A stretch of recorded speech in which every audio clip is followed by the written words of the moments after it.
Bea cukai lagi nih guys, ini ada pengaturan impor yang berlaku 10 Maret hari ini 2024 tentang barang impor bawaan penumpang yang dibatasi jumlahnya.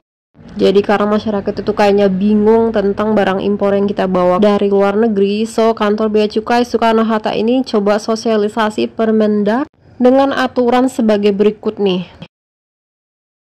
Nah, yang saya kurang paham tuh batasan tersebut berlaku bukan per perjalanan tapi 1 tahun. Ada yang mungkin mengerti guys. Nah, ini berita sebelumnya tentang milk bun yang dimusnahkan. Mereka memusnahkan 2000 kotak milk bun Thailand yang diduga itu hasil just tip. Milk bun itu sendiri lagi viral-viralnya di Indonesia dan banyak variannya.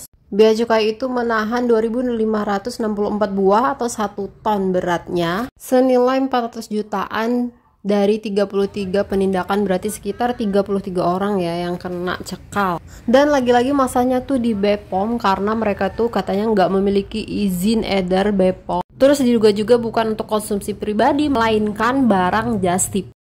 Milk bun itu sendiri sebenarnya merupakan kue lembut yang kunyus-kunyus lumer yang berasal dari kafe yang ada di Bangkok yang namanya Cafe After You. Karena kelezatan kuenya dan penasaran ya, jadi just tipper Indonesia itu banyak sekali yang borong milk bun ini masuk ke Indonesia. Kalau untuk kehalalannya sudah bersertifikat halal Thailand dengan nama Nom Sot Bun.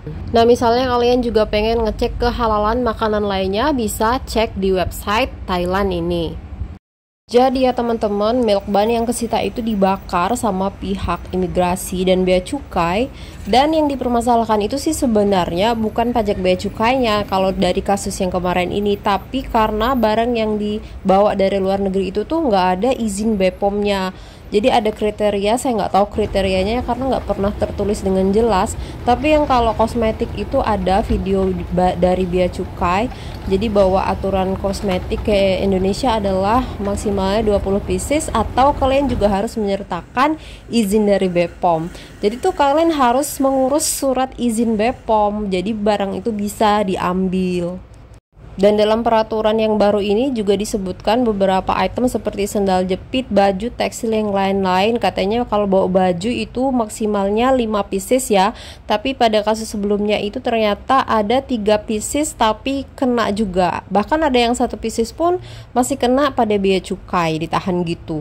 Jadi saya nggak terlalu tahu gimana sih peraturan yang jelas dan fixnya. Itu kan membuat masyarakat bingung ya. Bagaimana tanggapan kalian nih guys? Jauh-jauh ke luar negeri tapi untuk membeli oleh-oleh itu masih terbatas. Kalau saya mau bandingkan sama, oke lah, banyak peraturan untuk barang masuk yang dibawa ke Australia. Barang yang boleh dibawa atau tidak boleh dibawa itu secara terinci jelas sekali dijelaskan di websitenya Australian Border.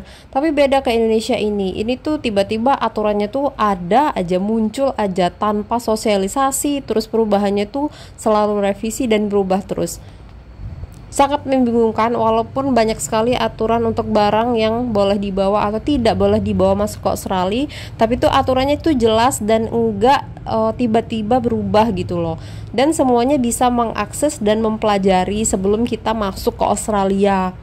Jadi itu aja sharing saya masalah bea cukai ya guys, semoga bermanfaat.